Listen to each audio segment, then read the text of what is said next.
year's 2099. A train hurtles through a tunnel at a blinding speed, 5,000 miles an hour, on a journey through the Atlantic Ocean. Its passengers just had dinner in New York, and in less than an hour, they'll be having dessert in Paris. Science fiction? Perhaps not.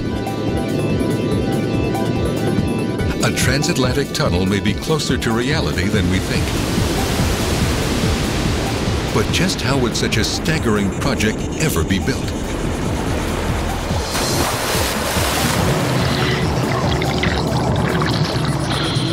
Even if it could be completed, could it withstand the horrific dangers that would surely confront it?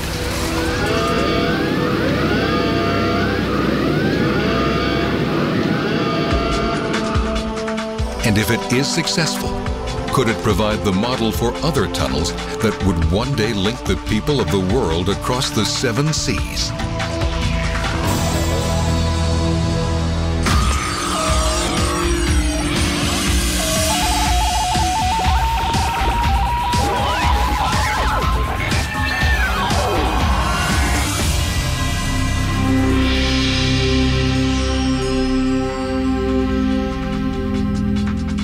Planet Earth.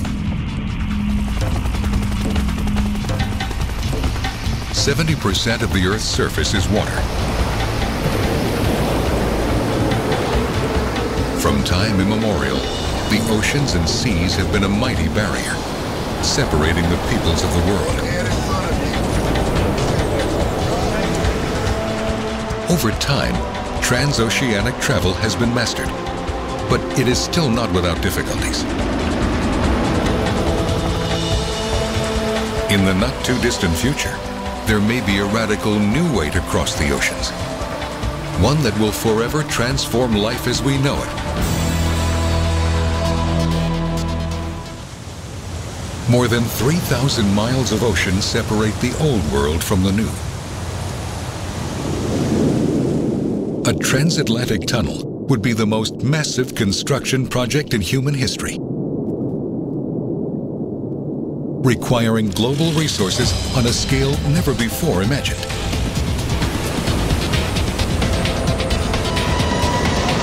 $1 billion tons of steel, the combined output of all the world's steel mills for an entire year.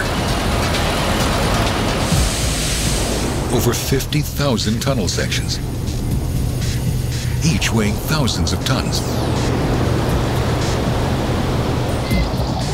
Securing each to the ocean floor. The cost would be staggering, $12 trillion, and would take a century or more to complete, under some of the most extreme working conditions on the planet. But if completed, the transatlantic tunnel would change people's lives like nothing before. 60 million people cross the Atlantic every year. Most fly. And still it takes the better part of a day. A transatlantic tunnel would shrink that trip to less than an hour.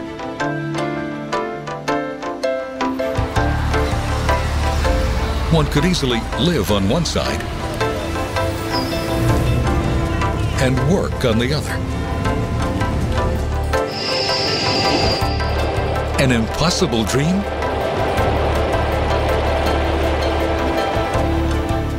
Frank Davidson doesn't think so.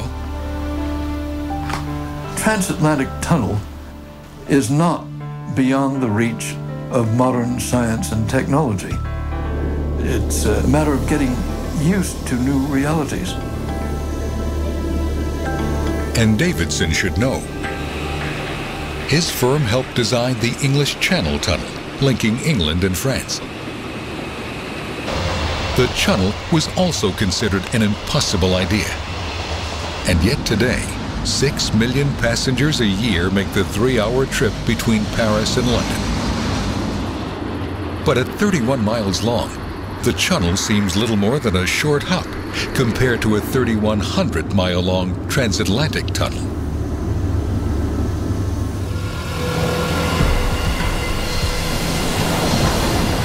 The idea of a transatlantic tunnel has inspired visionaries for over a century.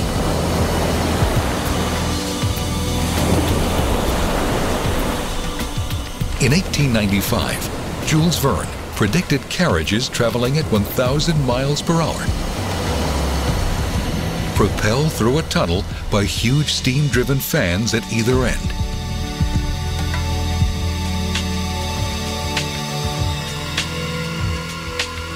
In 1972, science fiction writer Harry Harrison envisioned a transatlantic tunnel partially supported by vast undersea bridges.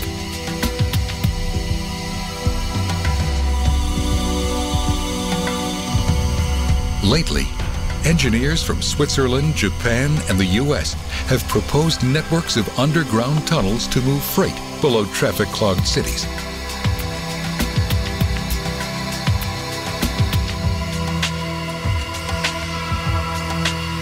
But constructing an underwater tunnel to carry passengers across the Atlantic would pose challenges of unimaginable proportions.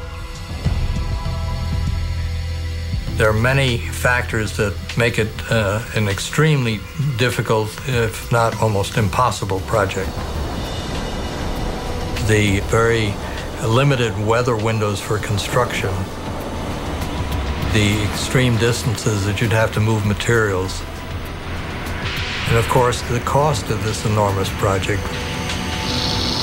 Difficult, dangerous, astronomically expensive, and in the minds of some visionaries, altogether possible. When you start looking at the problems systematically, they will yield to research and development.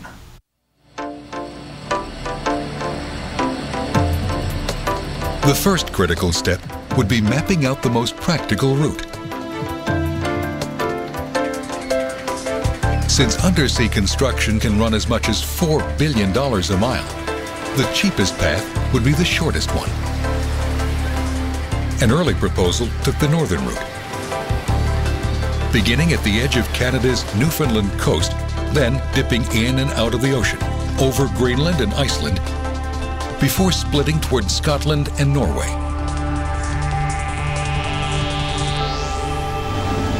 Compared to a completely submerged tunnel from New York to England, this route would cut underwater construction in half. But the problem is the overland portion. The extreme weather conditions during Greenland winters are all but certain to slow traffic due to ice and high winds.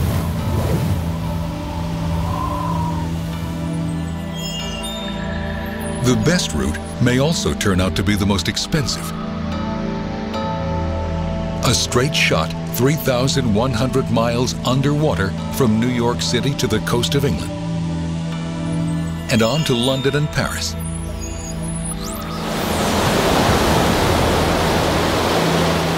But could it really be built?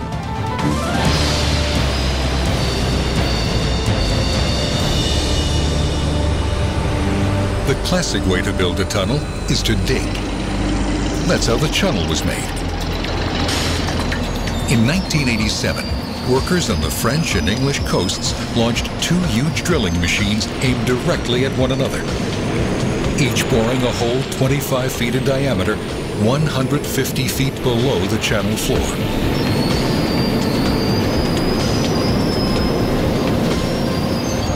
Three years later, the two teams met up at the midpoint, and the drilling was complete. But could engineers drill a tunnel under the ocean floor, all the way across the Atlantic? Unlikely. The tunnel took 3 years. At that rate, a transatlantic tunnel would take more than 3 centuries. And there's another problem. The tunnel lies only 300 feet below sea level. A transatlantic tunnel would in places sink almost 5 miles below the surface. The pressure at that depth, almost 500 times greater than at the surface, is simply not survivable. And it gets worse. The Mid-Atlantic Ridge, a volcanic undersea mountain range, would be directly in the tunnel's path. The area averages a remarkable 5 earthquakes every day. Drilling in such a seismically active area would be foolhardy at best, deadly at worst. So drilling under the Atlantic Ocean floor won't work. But what if a tunnel could be fabricated in smaller segments on land, then linked together along the ocean floor? This design, known as an immersed tunnel, has been in use for more than a century. The world's longest immersed tunnel was built here in the city of San Francisco in the 1970s. Every day, that city's famous subway, known as BART, takes thousands of commuters across the bay through the world's longest and deepest immersed tunnel. It extends for more than 3.5 miles, sitting 130 feet below the surface, along the bottom of the bay. The tunnel is composed of 57 prefabricated sections, each 24 feet high and 330 feet long. Immersed tunnels have proven safer to build than tunnels bored through the earth. Could an immersed tunnel 1,000 times longer than San Francisco's cross the floor of the Atlantic Ocean? If so, construction might begin here in Holland, at one of the world's largest tunnel factories. With nearly half the country below sea level, the Dutch build more immersed tunnels per square mile than any other nation on Earth. Imagine you have a large tunnel. It could be a tube or a box-type tunnel. You cut it in pieces. But first you have to build those pieces. Building an immersed tunnel begins with concrete. Lots of concrete. First, a concrete floor is poured onto a giant preset form. Once the floor dries, the walls and roof can be poured. Each 300-foot-long section of tunnel consumes almost 30,000 tons of steel and concrete. Enough to build a 10-story apartment building. If the concrete dries too quickly, it will become brittle and possibly crack. That's why workers continuously run giant steam generators over the concrete for up to 28 days. When finished, each tunnel section is about the length of a football field. A transatlantic tunnel would require 54,000 prefabricated sections, which would take 225 factories, each working around the clock, 20 years to produce. Of course, building the tunnel sections is only the first step. Then they have to be moved out to sea and pieced together like a huge Lego project. First, each section is sealed tight with steel bulkheads at each end.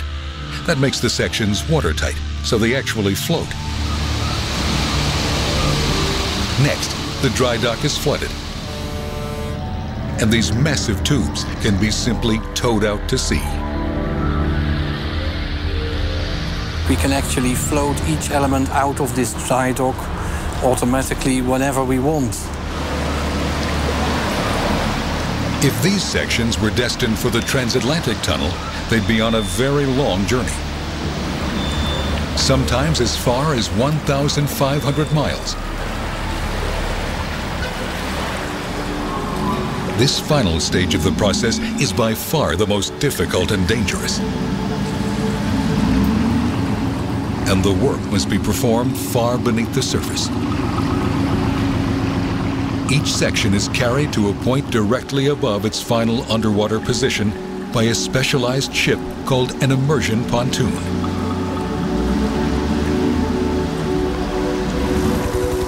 It is then partially flooded, causing it to sink. Robotic winches control its descent.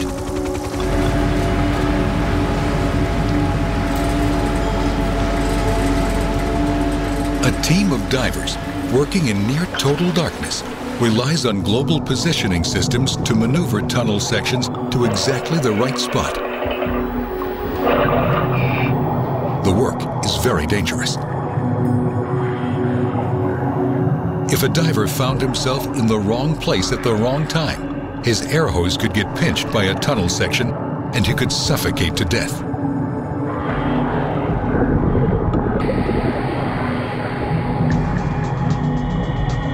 Final placement is critical. Each joint must be lined up precisely on both ends. Huge rubber gaskets are used to form a perfect seal.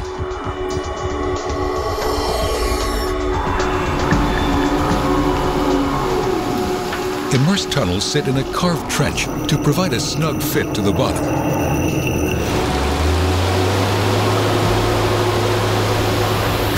Once the sections are in place, the bulkhead seals are cut away and the watertight tunnel is complete.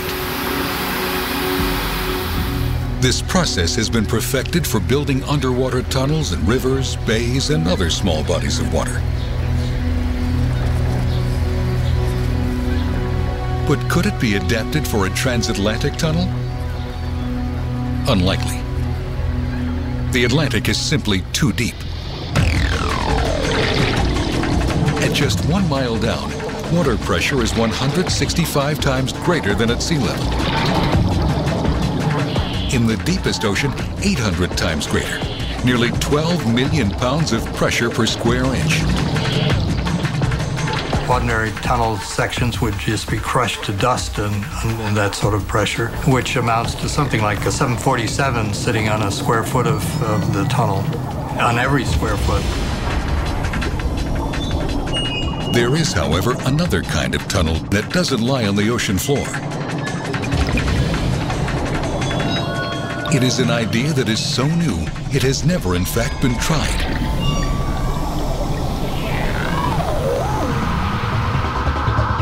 But some engineers think this radical design might provide the breakthrough necessary to build the Transatlantic Tunnel. And it could all happen here, in Norway. This area along the coast is one of the dozens of deep inlets carved by glaciers thousands of years ago.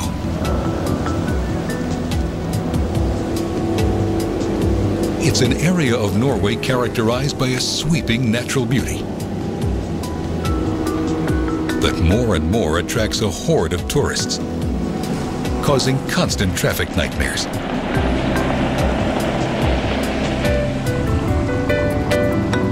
Car lines for the ferry snake back for hours.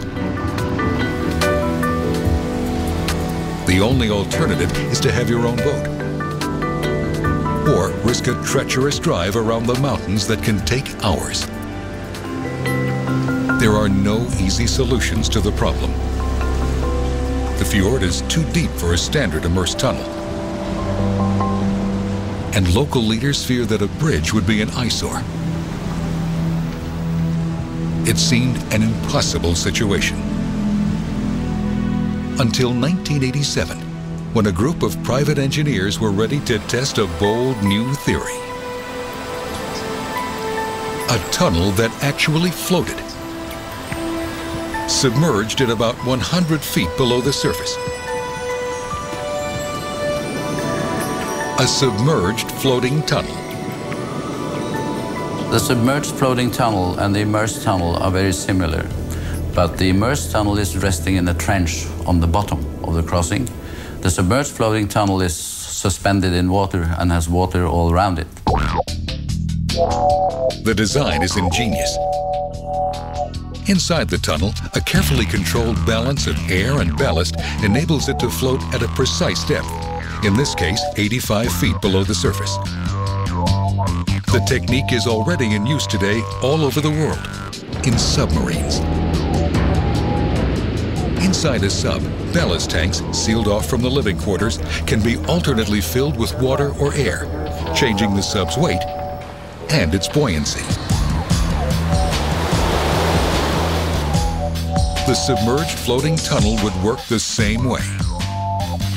But to make sure it doesn't pop to the surface, a series of tethers would anchor it to the bottom. If built here in Norway, a submerged floating tunnel would solve the traffic problem while preserving the region's natural beauty. When you look at all the alternatives, the submerged floating tunnel becomes very interesting very quickly. But like all revolutionary ideas, the submerged floating tunnel has run into public skepticism.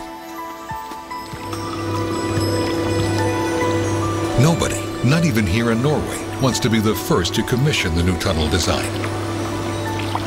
The local government has postponed the project.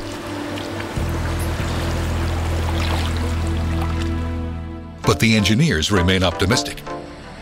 They're convinced the technology will prove itself once given the chance. And what about in the Atlantic?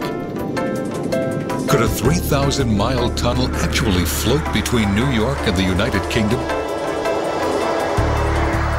Walter Grants has worked with floating tunnel designs, and even he's a skeptic. It would be a very impressive structure if you could see it underwater, running all the way from London to New York. The critical problem, how to keep it in place. What would prevent such a long floating tunnel from, well, floating away?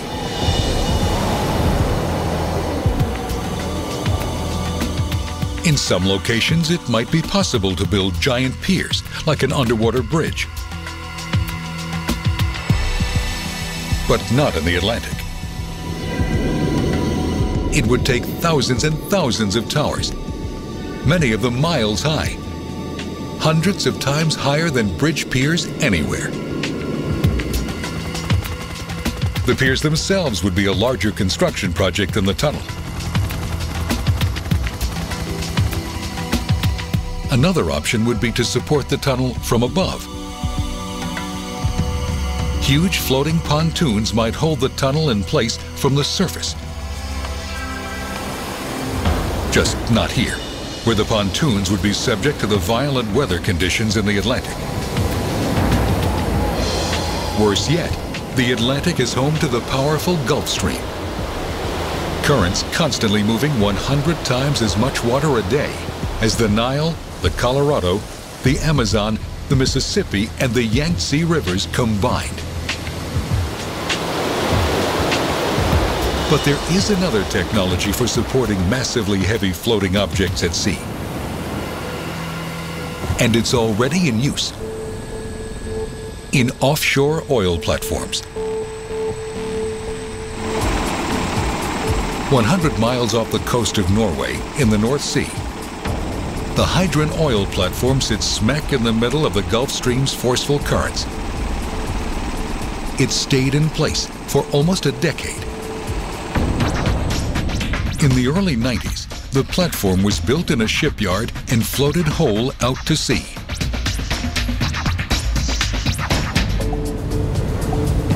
Earlier oil platforms had used solid concrete piers to keep them in place. Once finished, they couldn't be moved. So engineers decided to try a never-before-tested technique. To the underside of the platform, they attached 1,000-foot-long steel pipes, just long enough to reach the bottom, where powerful suction anchors were driven into the sea floor. As the anchors were driven in, water was sucked out, creating a vacuum seal. The anchors had to be strong enough to hold the 360,000-ton platform in place. and the platform can still be easily moved to a new location, simply by pulling up the anchors. The system relies on the same scientific principle as a pendulum, only upside down. If you remember a grandfather clock, when the weight is up here, it is forced down by gravity. If you just reverse that and put a buoyant element on the top and anchor it to the sea bottom, when the waves then come, it is pressed a little bit down into the water and buoyancy presses it up. Since the hydrant platform proved that the technology worked, the technique has been adapted for other platforms, as well as for proposed floating tunnels. But could it be adapted to the Transatlantic Tunnel? Engineers believe the ideal depth for the tunnel would be about 150 feet. That's deep enough to avoid ship traffic, yet shallow enough to minimize pressure problems. Steel cable tethers, like the kind used in suspension bridges, would hold the tunnel in place. But with one important difference. The cables on a suspension bridge keep the roadbed up. The cables on the tunnel would be holding it down. They'd provide not only the strength to hold the tunnel in place, but also the tiniest degree of give. The tunnel would need to sway just a bit to absorb the energy of underwater currents, the inevitable collision with a large sea animal. Or perhaps even worse. So what is the most likely design for a transatlantic tunnel? Engineers now believe it would be built of 54,000 prefabricated individual sections. Each section would have an outer skin of stainless steel. Directly beneath the steel would be a layer of superbuoyant foam. Under the foam, another steel hull. And inside that, the tunnel's concrete interior. The interior would hold eastbound and westbound tracks, as well as a centrally located auxiliary track for emergencies. Above and below the tracks, service tubes would provide power, communications, and access for repair. And since the Atlantic is seismically active, the entire tunnel, along with its 100,000 tethering cables, would be monitored continuously by a massive geopositioning system. Any shift in the sea floor would trigger an automated system-wide retensioning of the cables.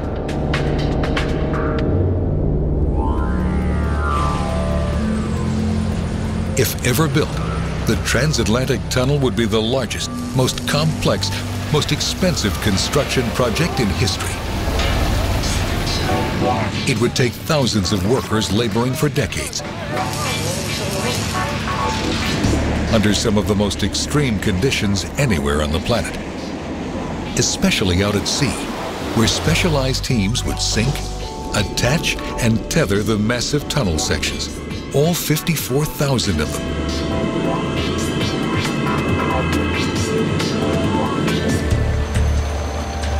The first sections might be attached under New York Harbor, and the work would then move out into the Atlantic. Workers would live on board floating platforms, which would keep moving out to sea.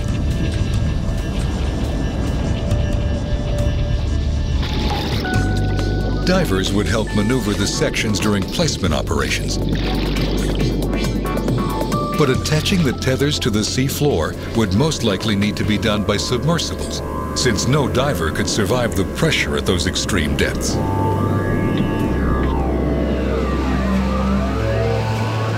Engineers estimate the tunnel would consume the entire output of every steel mill in the world, working 24 hours a day for more than 1 year. Which of course raises one more staggering problem. The cost of the transatlantic tunnel would be in the trillions, perhaps the tens of trillions of dollars. In fact, the cost of the tunnel would be in excess of the gross national product of a large number of countries.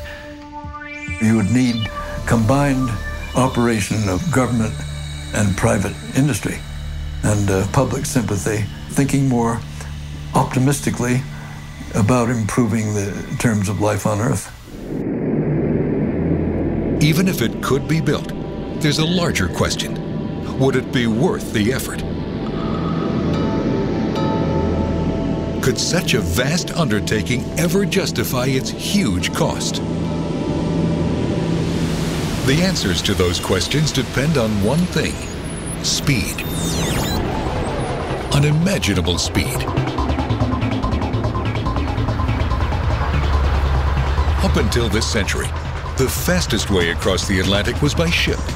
A one-way trip took about a week. Planes, and later jets, brought the trip down to hours. Today, the fastest way is the supersonic jet called the Concorde, which makes the trip in about 3 hours. But the Concorde is so expensive, only a few can afford to fly it. Could a train go faster than a supersonic jet?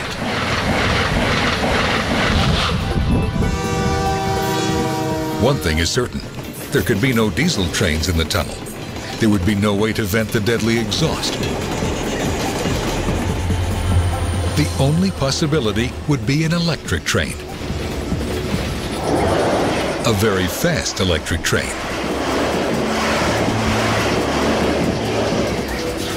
Today's fastest trains run between Tokyo and Hiroshima in Japan. They're known as the bullet trains. These sleek, state-of-the-art trains will approach top speeds of 250 miles per hour. Not bad, but nowhere near fast enough. To make the Transatlantic Tunnel feasible, designers would need to build a train that went 20 times faster than today's fastest working trains. And as incredible as that seems, it's theoretically possible. The main limit to the speed of a train is friction, caused by their weight on the tracks. But what if that friction could be reduced or eliminated? Here in Germany, engineers are testing an experimental train that all but eliminates track friction. Because the train doesn't ride on tracks. This train literally floats on a magnetic field. It's called maglev, for magnetic levitation. Maglev technology is doing what a typical train does, except using electromagnets. Instead of having wheels and rails, we have magnets to lift and guide the vehicle, and then a non-contact propulsion system to propel the vehicle down the track.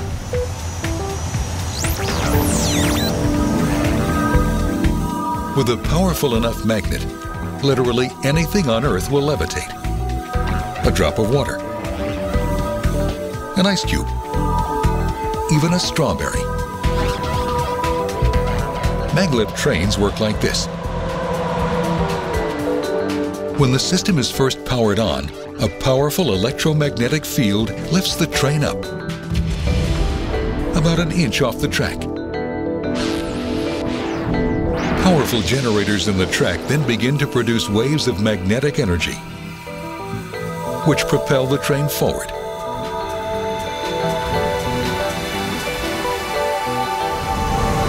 Because the train never makes physical contact with the guideway, there's no friction.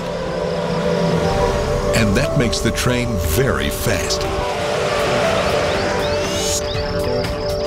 The current model is designed to go as fast as 310 miles per hour, but the technology can potentially go much faster. In theory, there are no limits to how fast a maglev system can actually go. There are obviously practical limits. There are also economic limits. But the technology itself is capable of much higher speeds. Maglev technology holds the greatest promise for a transatlantic train system that might someday hurtle through an undersea tunnel at the speed of a rocket. But in order to reach 5,000 miles per hour, another problem would have to be solved. The primary force that limits the speed of all moving objects: air resistance.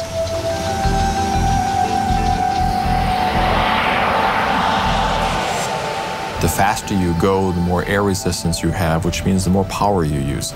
And so if you can do away with that air resistance by putting the train in a vacuum, then obviously you could go at much higher speeds with the same amount of power that we're currently doing today for 200 miles an hour or 300 miles an hour.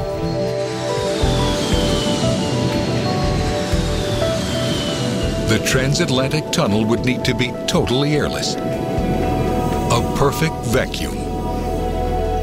Vacuum tubes are nothing new. The technology was developed a century ago to send documents and small parts through factories and offices. The concept is simple.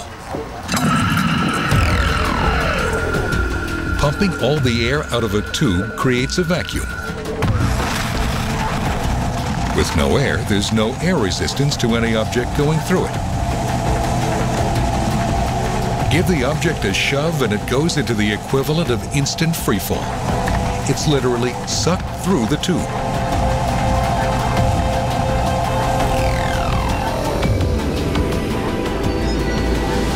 Could engineers turn the Transatlantic Tunnel into a vacuum tube?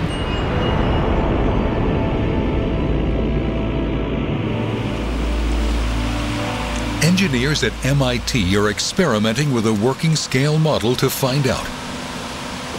A miniature maglev train is placed in a tube that represents the Transatlantic Tunnel. Smoke is added to show the presence of air. The train slides slowly. Next, all the air is removed with a vacuum pump. Now, when the train is added, its speed is tripled. Without air to push it back, the train slides completely unimpeded through the tube. Of course, removing the air from a 6-foot tube is one thing. Turning a 3,000-mile-long train tunnel into a vacuum is quite another matter. To initially pump all the air out of the Transatlantic Tunnel in order to create the vacuum necessary for high-speed travel, we require several months of pumping at millions and millions of cubic feet per hour of pumping speed. It would take the pumping force of about 100 jumbo jet engines running continuously at full throttle for about 2 weeks. But even assuming the magnetic power and vacuum technology all fall into line, engineers would face another potentially crippling problem. The deadly force of acceleration. How could the human body tolerate the crushing G-forces that would almost certainly occur at those speeds? When an object, space shuttle, jet plane, or train accelerates or changes speeds, its occupants will experience either a sense of increased weight or a sense of lightness. These are G-forces. Shuttle astronauts can experience up to 3 Gs, or 3 times the normal pull of gravity, as the rocket accelerates from 0 to 17,000 miles an hour in about 8 minutes. Of course, once they reach orbit, they feel no G-forces at all. Even though they're traveling at 17,000 miles an hour, they are not accelerating, so there are no G-forces. This fighter pilot is undergoing 9 Gs during a simulated dive, 4 Gs, making him feel like he weighs 1,500 pounds. burnout, 6 Gs, The blood stops flowing to his brain, and he momentarily blacks out. If the Transatlantic Tunnel train accelerated at the rate of a space shuttle, the G-forces would turn it into a tunnel of torture. If the passengers aboard a transatlantic train had to endure those kinds of forces, there'd be plenty of seats available. Fortunately, that won't happen. The key to comfort would be a controlled, gradual acceleration. Beginning its journey east from New York City, the train would first pass through an airlock, accelerating gradually for the first 750 miles.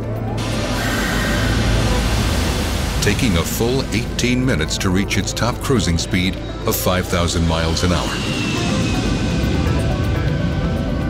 Passengers would sit in pivoting, rotating seats, designed to further reduce the G-force effect. And since the train literally floats on a magnetic field, passengers would detect almost no shaking or jolting.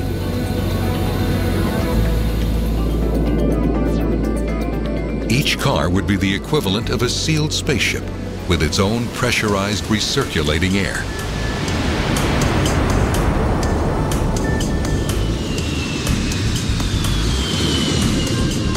At top speed, the train would actually travel faster than a bullet fired from a gun, covering 1,600 miles in the next 18 minutes. The final leg of the journey would be an 18-minute deceleration. The train would pull into London Station exactly 54 minutes after leaving New York. Less time than an hour's ride to the airport in rush hour. Power for the system would come from generators located at the two stations.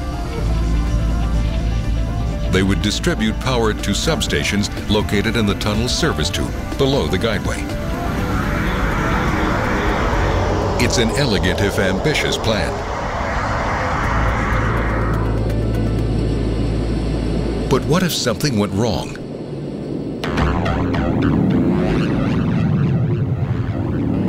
Fire is one of the biggest concerns for tunnel engineers. The smoke from a tunnel fire has nowhere to go, making these fires unusually deadly.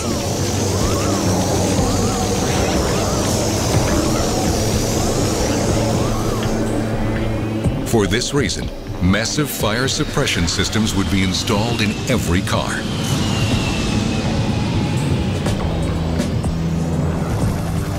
A collision would also be catastrophic. Because of the great distances involved, there would be no way to extract passengers or wreckage. And what if a tunnel train had to make a sudden emergency stop? Could a train behind it doing 5,000 miles an hour stop in time to avoid a devastating impact? To prevent disasters, the tunnel would need to be continuously watched, monitored by a network of sensors. The network would instantly register any failure, large or small, anywhere in the tunnel. Computers would immediately switch to disaster mode and execute automated procedures to minimize the damage.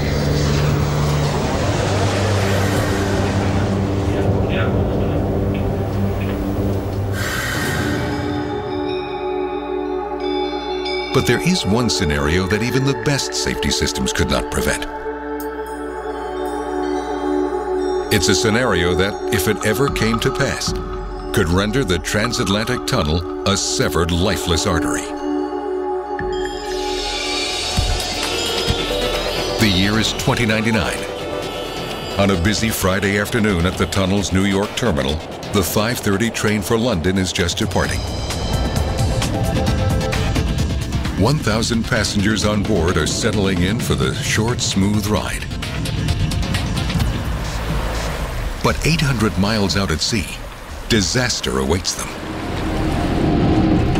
An aging nuclear sub has just lost navigational power. All steering control is gone. As the crew fights to fix the problem, one system after another begins to fail. The captain suddenly finds himself not only without rudder, but without visual and without sonar. The sub is blind and now completely out of control.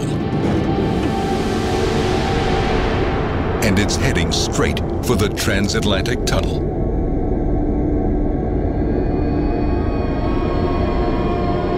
The vessel weighs 50,000 tons, and it's armed with 16 nuclear warheads. A collision could be catastrophic. But as the sub comes within 2 miles of the tunnel, electronic motion detectors pick it up, triggering alarms at central control. Instantly, tethers closest to the vulnerable zone automatically slacken to allow the tunnel to sway upon impact. Too much sway is also a problem.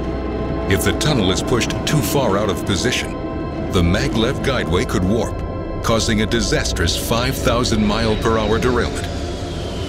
The train and its passengers would be instantly vaporized. Back on the sub, the crew finally restores emergency power. It's too late. Just 200 feet now from the tunnel, the captain throws the engines into full reverse, while the crew braces for impact.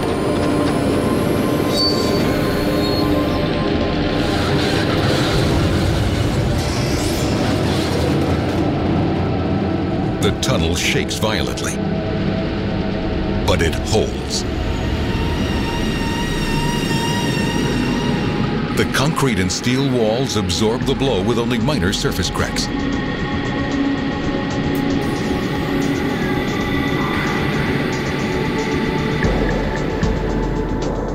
Incredibly, the passengers inside don't even feel a bump. At 5,000 miles an hour, they'd be miles past the point of impact in less than a second. And in a few days, a crew of divers will be out here to repair the surface damage.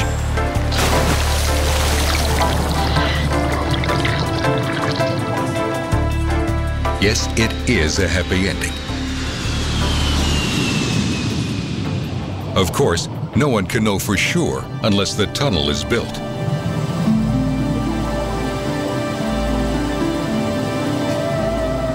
A transatlantic tunnel. Nothing on Earth would even begin to approach its massive scale. Everything from the Great Pyramids to the Great Wall of China would be dwarfed in comparison.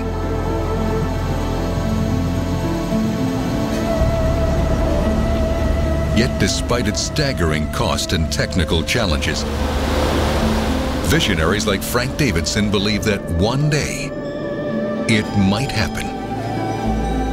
Although a very difficult problem, the project is not at all as hazardous as flying to the moon. If this tunnel were actually built, it would be one of the engineering wonders of the world. And as an engineer, I'd be very anxious to try it out.